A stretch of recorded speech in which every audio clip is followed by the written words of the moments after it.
भाई लोग, ये वीडियो सिर्फ और सिर्फ आपके एंटरटेनमेंट के लिए होती है, ना कि किसी की बुराई करने के लिए। इसलिए इस वीडियो को ज्यादा दिल पर ना लें। Thank you.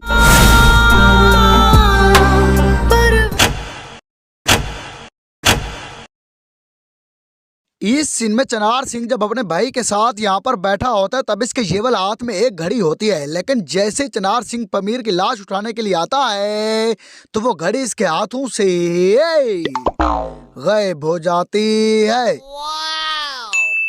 और फिर जब चनार सिंह चलकर यहाँ पर आता है, तो वही गायब हुई घड़ी जादू से इसके हाथ में वापस आ जाती है। और पहले चनार सिंह जब अपने भाई के पास यहाँ पर बैठा होता है, तब इसके ये वाला हाथ को गौर से देखो। इसके हाथ में 2 अंगूठी होती है, लेकिन जैसे ये चलकर पमीर के पास आता है, तो वो अंगूठी इसके हाथ में नजर नहीं आती। और फिर जब चनार सिंह चलकर अपने भाई के पास आता है, तो वही अंगूठी इसके हाथ में वापस आ जाती है। मारो मुझे, मारो मारो। नहीं, ये मजाक हो रहा है। एक सेकंड यार, मजाक। पमीर जब भागकर यहाँ से जाने लगता है, तब ये मोबाइल इसके दाएं हाथ में होता है। लेकिन जैसे ही कैमरा जूम करके दिखाता है, तो वही मोबाइल इसके बाएं हाथ में आ जाता है।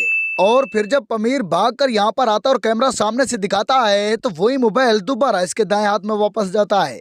ये सारे पठान जब यहाँ से वापस जाने लगते हैं, तब इस बंदे को गौर से देखो। ये गन को इन बंदूक की तरफ नहीं, बल्कि ऊपर कर खड़ा हुआ नजर आता है।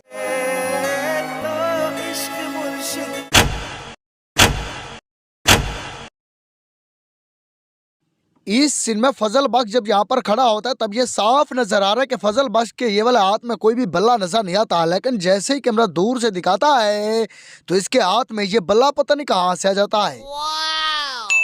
कैमरा जब ऊपर से दिखाता है, तब फजल बख्श इस जाली के बिल्कुल पास होता है। लेकिन जैसे ही कैमरा जूम करके दिखाता है, तो फजल बख्श उस जाली के पास नहीं, बल्कि दूर दरख्त पर बैठा हुआ नजर आता है।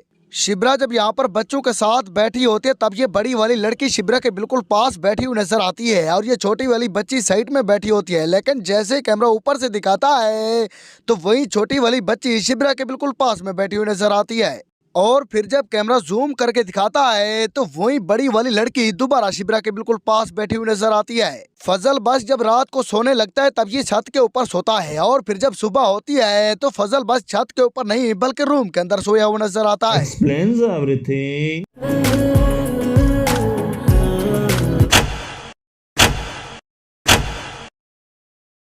सन्ना जब किचन के अंदर खड़ी होती है, तब इसके हाथों पर कोई भी पॉलिश लगी हुई नजर नहीं आती। लेकिन जैसे सन्ना चलकर आंटी के साथ यहाँ पर आकर बैठती है, तो इसके हाथों पर ग्रीन कलर की पॉलिश लगी हुई नजर आती है। और फिर जब सन्ना खाना लेकर हमजा के रूम के अंदर आती है, तो इसके हाथों पर ग्रीन कलर की पॉलिश नहीं, बल्कि ब्लैक कलर की पॉलिश लगी हुई नजर आती है। दानिश जब यहाँ पर सो रहा होता है, तब ये साफ नजर आ रहा है कि ये चादर दानिश के बिल्कुल ऊपर पड़ी हुई नजर आती है। लेकिन जैसे कैमरा दूसरी साइड से दिखाता है, तो वो चादर दानिश के ऊपर नहीं, बल्कि इसके नीचे पड़ी हुई नजर आती है। और फिर जब कैमरा दोबारा उसी साइड से दिखाता है, तो वही चादर दोबारा इसके ऊपर पड़ी हुई नजर आती है। मारो मुझे, मारो मारो। नहीं, ये मजाक हो रहा है। एक सेकंड यार, मजाक। बहुत तेज हो रहा है बहुत तेज।